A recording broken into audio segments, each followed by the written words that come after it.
প্রতি বছর ২-৩ বার আমাদের ওয়ার্ডে আমরা বছরের রক্তদান উৎসব করে থাকি। সর্বপ্রথম আমাদের এই পূর্বপাড়া রজনী স্পোর্টিং ক্লাবের উদ্যোগে আজকে আমাদের পূর্বপাড়ায় যে রক্তদান শিবির আমরা ১৫০ জনের ডাক দিয়েছিলাম, কিন্তু আমাদের সেই ডাকে সাড়া দিয়ে ১৫০কে ছাপিয়ে টোটাল ১৬১ জন রক্তদাতা রক্ত দিয়েছে। তাদেরকে আমার আন্তরিক শুভেচ্ছা, অভিনন্দন ও ভালোবাসা জানাই, কারণ তাদের এই মহতি উদ্যোগের জন্য কত যে মুমূর্ষ মানুষের প্রাণ বাঁচবে, কারণ এক বিন্দু রক্তের জন্য অনেকের প্রাণের নিয়োগ ঘটে যায়, এরকম ধরনের দুর্ঘটনা ঘটে যায়। রক্তের যখন দরকার পড়ে তখন মানুষ হাহাকার করে, তখন রক্তের জাত পাত ধর্ম কিচ্ছু দেখে না, শুধুমাত্র এক মানুষই মানুষের পরিপূরক, একে অপরের রক্ততে জীবন বেঁচে মানুষের জীবন বাঁচে।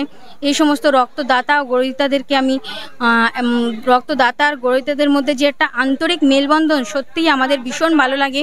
এই ধরনের সামাজিক কাজ করতে পেরে আমরা সদা সর্বদা আমাদের ওয়ার্ডে শুধু যে রক্তদান শিবির করি তা না, আমরা সারা বছরই মানুষের পাশে থেকে মানুষের জন্য বিভিন্ন রকম সামাজিক প্রকল্পের মাধ্যমে মানুষের পাশে থাকার অঙ্গীকার করে থাকি এবং করিও সেটা।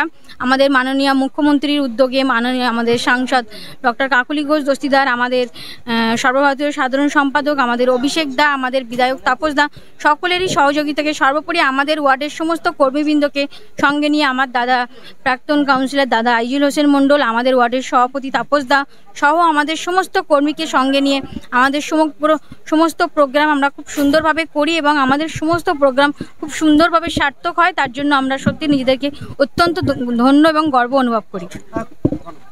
মাঝি একটা কথাই বলে, শুধু রাজনীতি করলে হবে না, রাজনীতির সাথে মানুষের কাজ করতে হবে, মানুষের সঙ্গে থাকতে হবে। সেই মতো আজকে শুধু আমার 12 নম্বর ওয়ার্ডে রক্তদানটা হয়নি, হয়েছে 12 নম্বর ওয়ার্ডের একটা পার্টে।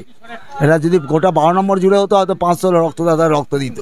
তা আলটিমেটলি আমি যে কথাটা বলতে চাইছি যে মানুষের সঙ্গে মানুষের পাশে থাকতে, রক্তের কোনো বিকল্প হয় না, রক্তের কোনো মেশিনে হয় না। মানুষ যখন একটা মুমূর্ষ রোগী আমাদের কাছে একটা কার্ডের জন্য তো আর্তনাদ করে, তখন আমরা বুঝতে পারি ওই কার্ডটার কত দাম।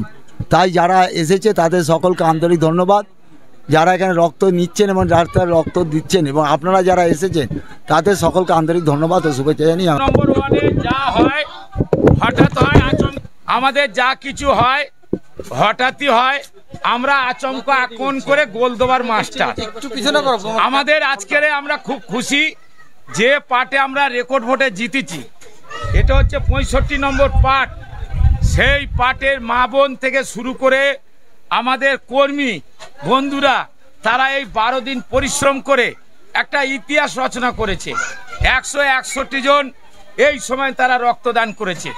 আর এই 161 জনের মধ্যে আমরা যে বোতল রক্তদান হয়েছে, 100 বোতল রক্ত আমরা এখানে ঘোষণা করছি। আমাদের বিধায়ককে বলেছি আমরা, তিনি যে শ্মশান চুল্লি করছে আমরা সেখানে দান করে দিলাম। আর 61টা কার্ড আমরা নাগরিকদের জন্য রাখবো। কেন? এর আগে আমাদের 500 কার্ড আমাদের হাতে আছে, অতএব আমাদের কোনো অসুবিধা হবে না, আমরা কার্ড নষ্ট করতে চাইনি।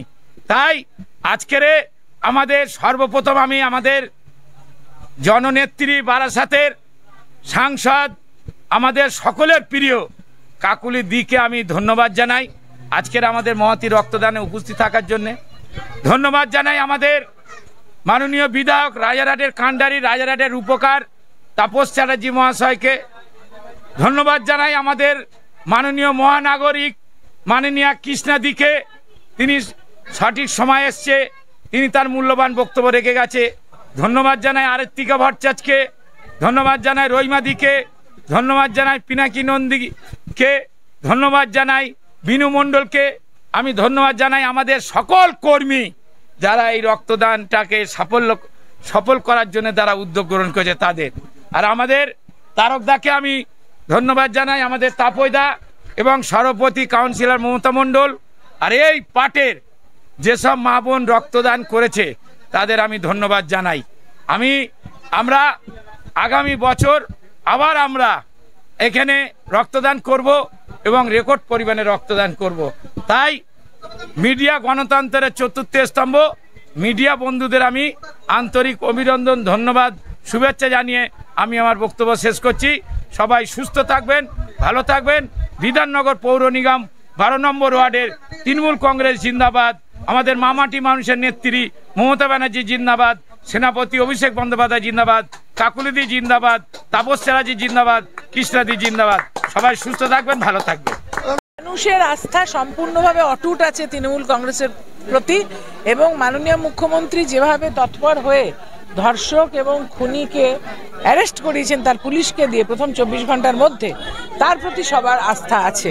এখন তাদের যেটা দাবি যে শাস্তিটা সিবিআই তাড়াতাড়ি ঘোষণা করুক, কেননা কোর্টের নির্দেশে সিবিআই এখন কাজটা করছে, পুলিশ আর করছে না। কিন্তু এলাকায় শান্তি বজায় রাখার জন্য সকলের কাছে আবেদন আমরা করছি যে রাজনীতি যেন এর মধ্যে টেনে না আনে। এটা অত্যন্ত দুঃখজনক মর্মান্তিক ঘটনা, আমরা তার শাস্তি দাবি করছি। অনেক শুভেচ্ছা, অভিনন্দন, ধন্যবাদ জানাচ্ছি। আমি মনে করি রক্তদাতারাই একটা প্রধান, তারা না থাকলে রক্তদান শিবির সেটা সম্পূর্ণ হয় না। এবং আমাদের রাজারহাট নিউ টাউন বিধানসভা জুড়ে আমাদের বিধায়ক তাপস চট্টোপাধ্যায়ের নেতৃত্বে আমাদের বিধানসভায় এখন রক্তদান শিবিরে আর আবদ্ধ নেই, সেটা একটা উৎসবে পালন হয়েছে। রবিবার মানে আমরা মনে করি যে আমরা জনপ্রতিনিধিদের সকাল থেকে আমাদের বেরিয়ে পড়তে হবে। একাধিক রক্তদান বিভিন্ন রকম ওয়ার্ডে আমাদের পঞ্চায়েত এলাকায় চলতে থাকে বিধায়ক তাপস চট্টোপাধ্যায়ের নেতৃত্বে। সবসময় চলতে গেলে জানেন যে বিধায়ক কয়েকদিন আগেই নিজের ক্লাবেও একদিনে এক রক্তদান শিবির করেছিলেন 2000 বোতলের। এরকম আমাদের চলতেই থাকে, প্রত্যেক দিনই চলছে। আর আমি সবসময় বলি যেটা রক্তদান এখন উৎসবে পালিত হচ্ছে, এবং আমাদের বিধায়ক বলে আমাদের বিধানসভায় আমরা কোনো মানুষকে রক্তের অভাবে মরতে দেবো না। তিনি এর জন্য সবসময় তার সঙ্গে রক্তের কার্ডটাকে নিয়ে ঘোরেন।